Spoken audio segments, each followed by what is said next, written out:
Hi everyone, welcome back to our channel. मेरा नाम है Bharti and I am your NEET counselling expert and a biology educator as well. और आज की video बहुत ज़्यादा इंपॉर्टेंट है क्योंकि री नीट 2026 की काउंसलिंग जब शुरू होगी तो एक चीज़ के पीछे आप सब भागने वाले हैं, दैट इज मैम हमें हमारी प्रेफरेंस लिस्ट कैसे बनानी है। इम्पॉर्टेंट चीज़ ये है कि अगर आप खुद से काउंसलिंग कर रहे हैं, खुद से अपना कॉलेज चूज करना चाहते हैं या फिर आपको ये ऑलरेडी आइडिया है काउंसलिंग का, तो बेटा जी आप अपनी प्रेफरेंसेस खुद बना सकते हैं। लेकिन अगर आपको कोई आइडिया नहीं है या फिर आपको चाहिए कि आपकी रैंक पर पर्सनलाइज्ड प्रेफरेंस लिस्ट आपको मिले, आपकी रैंक पर, है ना, कि आपकी रैंक पर ये सूटेबल कॉलेजेस हैं, ये मिलेंगे मिलेंगे, ये इनकी थोड़े कम चांसेस है, इनके ज्यादा चांसेस है, अगर आपको ऐसी प्रेफरेंस लिस्ट चाहिए तो आप हमसे कनेक्ट कर सकते हैं। उसके लिए आप हमारे हेल्पलाइन नंबर पे कॉल कर सकते हैं या फिर एक गूगल फॉर्म दिया गया है, उस गूगल फॉर्म को जरूर फिल करें।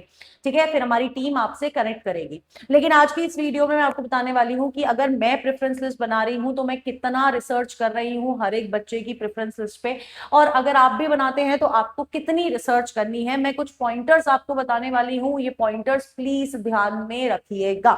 ठीक है, चलो let's start with the first pointer. सबसे पहली चीज जो जरूरी है that is the established year of the college. आप बोलोगे मैम व्हाई एस्टैब्लिश्ड ईयर, हमें क्यों चाहिए एस्टैब्लिश्ड ईयर, हमें क्या लेना देना है? लेना देना है, देखो, जितना ज्यादा नया कॉलेज होगा तो उसमें बैचेस अभी तक कितने निकले हैं, कितना तुम्हारा एलुमनाई कनेक्ट है, उन बच्चों का फीडबैक कैसा है, हमें पता नहीं होगा। तो नए कॉलेजेस जो होते हैं उन कॉलेजेस में वो ट्रायल पर्पस पे अभी आए हैं, है ना। तो हमारा जितना पुराना कॉलेज होगा वो उतना ज्यादा बेटर होगा with respect to your alumni connect. Yes, अब यार देखो, alumni connect is directly related to your established year. जितना पुराना कॉलेज है उतना एक्सपीरियंस बैच है वहां पर, उतने एक्सपीरियंस फैकल्टीज हैं। और सबसे इंपॉर्टेंट चीज ये है कि अगर आपके पास एक स्ट्रॉन्ग एल्यूमिनाई कनेक्ट होता है, यानी कि आप अगर जब मार्केट में निकलोगे, जॉब के लिए निकलोगे या आपको गाइडेंस के लिए निकलना होगा या किसी भी चीज के लिए, तो आपके पास आपके खुद के कॉलेजेस के सीनियर्स होंगे जो आपकी बहुत हेल्प कर सकते हैं इन रिस्पेक्ट टू जॉब, आगे करियर में क्या करना चाहिए, ये सारी चीजें आपको बहुत हेल्प मिल जाती है जो हमारा स्ट्रॉन्ग एल्यूमिनाई कनेक्ट होता है। और वो स्ट्रॉन्ग एल्यूमिनाई कनेक्ट कब होगा? जब हमारा कॉलेज बहुत पुराना होगा। अब मान के चलो कि कोई कॉलेज है जो 2-3 साल पुराना ही है, उसमें से अभी पहला बैच ही पास आउट नहीं हुआ है, अभी हमें यही नहीं पता पहले बैच की इंटर्नशिप कैसी रही होगी। इसलिए यूजुअली स्टूडेंट्स प्रेफर, आपको प्रेफर करना चाहिए पुराना कॉलेज, है ना। अगर आपके पास चॉइस का ऑप्शन है तो आपकी जो प्रेफरेंस लिस्ट होनी चाहिए उसमें सबसे पहली जो बाइफर्केशन होनी चाहिए वो होनी चाहिए एस्टैब्लिश्ड ईयर के बेसिस पे, क्योंकि वहां का एल्यूमिनाई कनेक्ट ऑलरेडी स्ट्रांग होगा। और कुछ कुछ ऐसे ऐसे कॉलेजेस होते हैं जहाँ के एल्यूमिनाई बहुत स्ट्रांग होते हैं, जिनको अवार्ड्स मिल रखे होते हैं। तो हर जैसे एमएएमसी ले लो, है ना, आप एलएचएमसी के एलुमनाइज ले लो, बहुत स्ट्रॉन्ग एलुमनाइज है, तो ये आपको जरूर हेल्प करता है। तीसरा इंपॉर्टेंट पॉइंट, क्योंकि मैंने ऊपर के दोनों पॉइंट आपको समझा दिए हैं, तीसरा सबसे इंपॉर्टेंट है कि आपको किस तरह का क्लिनिकल एक्सपोजर मिल रहा है। अब फॉर एग्जाम्पल आप किसी ए हॉस्पिटल में है, ठीक है, चलो एक स्टूडेंट है जिसका नाम है भारती, वो किसी ए कॉलेज से अपनी एमबीबीएस कर रही है, और वहीं पर एक स्टूडेंट का नाम है जिसका नाम है नेहा, वो किसी बी कॉलेज से कर रही है अपनी एमबीबीएस। ठीक है, अब दोनों का इंटर्नशिप का या क्लिनिकल एक्सपोजर का टाइम आता है, तो भारती के साथ, भारती से के कॉलेज से जो एसोसिएटेड हॉस्पिटल है उनमें, उसमें ना दिन में सिर्फ, मतलब मान के चलो कि 10 लोग आ रहे हैं, 10 पेशेंट आ रहे हैं।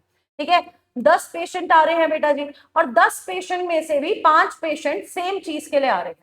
वहीं पर जो हमारी दूसरी स्टूडेंट है, दैट इज बी स्टूडेंट, हमारी नेहा स्टूडेंट है, जो कि बी कॉलेज से अपना एमबीबीएस कर रही है। अब इसके पास जो पेशेंट आ रहा है वो आ रहे हैं 100, और 100 में अप्रोक्सीमेटली हमें 10 अलग अलग 10 डिफरेंट बीमारियों से डील करना आ रहा है। तो मैं कौन सा कॉलेज चूज करूंगी? I will choose this college. मेरा तो लॉस हो गया यहाँ पर जाके, मेरा लॉस क्यों हुआ यहाँ जाके? लोग ही नहीं आ रहे हैं। At the end of MBBS आपको ये समझना होगा, आपको पेशेंट से डील करना आना चाहिए। आप जितना ज्यादा एक्सपोजर, अपना क्लिनिकल एक्सपोजर लोगे, उतना ज्यादा स्किल आपके अंदर डेवलप होगी, और जितनी ज्यादा स्किल आपके अंदर डेवलप होगी उतना ज्यादा आपका एक नीट पीजी की तैयारी भी बढ़िया चलेगी, और दूसरा आप उतनी जल्दी आपको जॉब मिलेगी। तो ये माइंडसेट आपका क्लियर होना चाहिए कि जिस भी कॉलेज का associated OPD load is very high, जिस भी कॉलेज का IPD load is very high, यानी कि डेली के एक और होता है, डेली के कम से कम एक एक 1.5 लाख पेशेंट आ रहे हैं, है ना? हो सकता है कोई सिर्फ जुकाम के लिए आया हो सकता है कोई सिर्फ फीवर के लिए आया हो, लेकिन डेली के कुछ हॉस्पिटल्स ऐसे जिनके अंदर एक एक 1.5 लाख का पेशेंट इनफ्लो होता है। तो आप सोचो कि एक जगह स्टूडेंट पढ़ रहा है जहां पर उसको इतना स्ट्रॉन्ग पेशेंट लोड मिल रहा है जिसकी वजह से उसकी स्किल एनहांस हो रही है, और वहीं पर दूसरा स्टूडेंट है जिसको 10 पेशेंट दिन में आ रहे हैं, और वो भी 10 पेशेंट में 5 पेशेंट सेम बीमारियों के हैं। तो आपका तो स्किल कम हो जाएगी, है ना? आगे आप लोगों को दिक्कत होगी। तो ये ओपीडी लोड और आईपीडी लोड जो है बेटा जी, ये सबसे इंपॉर्टेंट फैक्टर है जिसके बेसिस पे आप अपनी प्रेफरेंस लिस्ट बनाते हो। अब आप बोलोगे मैम ये कहाँ मिलेगा? बेटा रिसर्च करने जाओगे तो तुम्हें एनएमसी की वेबसाइट पे मिल जाएगा, बट ये ऑलरेडी हमने रिसर्च करी हुई है, किस हॉस्पिटल में कितना आईपीडी लोड है, कितना ओपीडी लोड है, कितने बेड्स हैं, हर एक हॉस्पिटल का हमें पता है।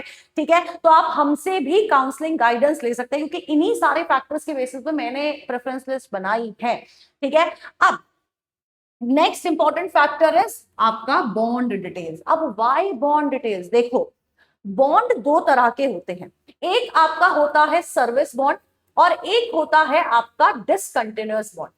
अब देखो, डिसकंटिन्यूअस बॉन्ड तो तुम्हें समझ आ रहा होगा, ये वो बॉन्ड है कि यार फॉर एग्जांपल मेरे को बीच में एमबीबीएस करने का मन नहीं किया और मैंने वो कॉलेज छोड़ दिया, तो there will be some amount of penalty जो मुझे भरनी पड़ेगी। अब ठीक है, चलो ये भर देंगे, लेकिन ये जो सर्विस बॉन्ड है, ये सर्विस बॉन्ड कहता है कि आफ्टर योर इंटर्नशिप, यानी कि 5.5 साल एमबीबीएस और इंटर्नशिप करने के बाद आपको उस स्टेट के किसी हॉस्पिटल में जाके सर्व करना पड़ेगा। ठीक है, अब और ये जरूरी है, अगर आप सर्व नहीं करते हो तो 30-30, 35-35 लाख की पेनल्टी आप पे लगती है। तो अगर आप हॉस्पिटल में सर्व नहीं कर रहे हो तो आपको इतना पैसा देना पड़ेगा, अगर आप सर्व करते हो तो आप देखो, कहीं पर 1 साल, कहीं 2 साल, कहीं 3 साल, 4 साल, 5 साल तक के भी बॉन्ड है, depending upon state to state. इसके लिए अगर आपको एक अलग वीडियो चाहिए तो do let me know in the comment box, मुझे बताना, मैं अलग डिफाइंड वीडियो बना दूंगी।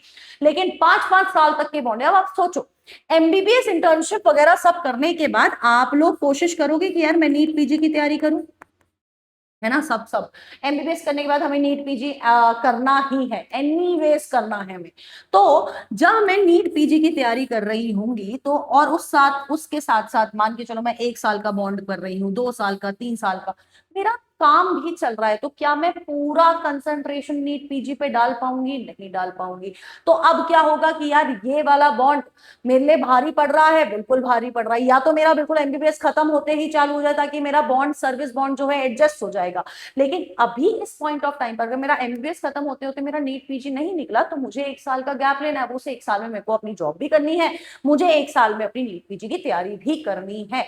तो आप खुद सोचो कि यार या तो पैसा दो, या बॉन्ड और जॉब दोनों साथ में करो, या एक बार में नीट पीजी निकाल लो।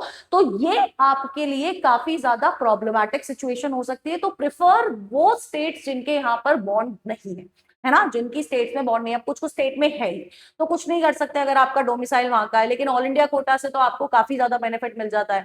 तो बॉन्ड डिटेल्स आपके प्रेफरेंस लिस्ट का भी एक पार्ट होना चाहिए, नोइंग योरसेल्फ कि क्या मैं एक बार में निकाल लूंगा, क्या मुझे 2 साल लगेंगे, 3 साल लगेंगे, या मैं इतना पैसा देके बॉन्ड खत्म करवा सकता हूं या नहीं खत्म करवा सकता हूं। नेक्स्ट जो है that is PG Kota.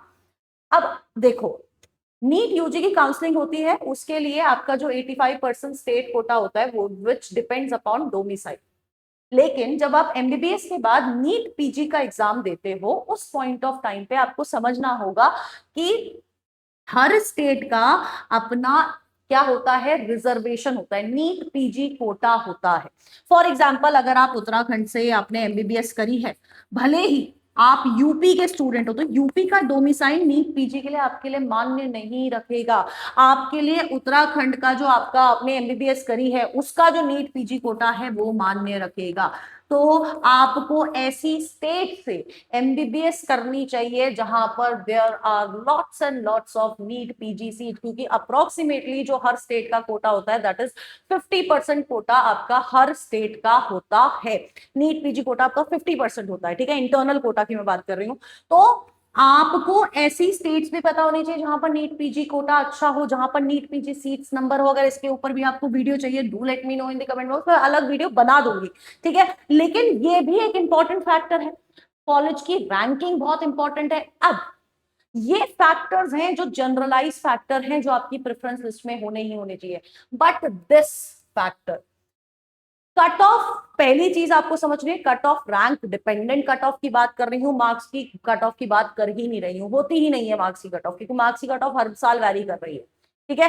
Rank dependent cut off आपको लास्ट ईयर की पता होनी चाहिए। आप जब प्रेफरेंस लिस्ट बना रहे हो आपको ये पता होना चाहिए कि यार ये वाला कॉलेज है जिसमें मेरे को 100% सीट्स मिल जाएगी, यार ये वाला कॉलेज है जिसमें 80% सीट की चांस है, ये वाला कॉलेज है जिसमें 50% सीट का चांस है, ये वाला कॉलेज है जिसमें मेरे को सीट मिल ही नहीं सकती मेरी कट ऑफ से बहुत। तो लास्ट ईयर किस कॉलेज की क्या कैटेगरी की क्या कट ऑफ गई है आपके स्टेट की, ऑल इंडिया कोटा की, ये आपको पता होना चाहिए इन एनी केस, तभी आप अपनी प्रेफरेंस लिस्ट को पर्सनलाइज्ड बना पाएंगे। क्योंकि अगर आपको जनरल प्रेफरेंस लिस्ट चाहिए बेटा जी, वो तो तुम हमसे फ्री में ले जाओ, जनरल प्रेफरेंस लिस्ट से कोई काम नहीं करेगा, कोई काम नहीं बनेगा।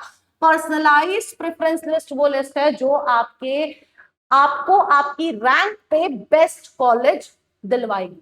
तो इन सारे फैक्टर्स के बेसिस पे आपकी प्रेफरेंस लिस्ट बनाई जाएगी। एंड इंपॉर्टेंट चीज ये है बेटा जी कि फॉर दिस पर्टिकुलर ये जो आपकी नीट 2026 की काउंसलिंग आ रखी है, तो उसमें मैं आपको बस एक चीज बोलना चाहूंगी कि प्लीज काउंसलिंग बिना गाइडेंस के मत कराइएगा।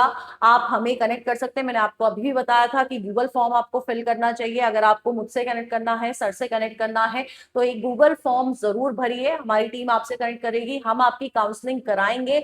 ये देखो, ये सारी चीजों के बेसिस पे आपकी प्रेफरेंस लिस्ट बनेगी, जिसको मैं भी चेक करूंगी, जिसको सर भी चेक करेंगे।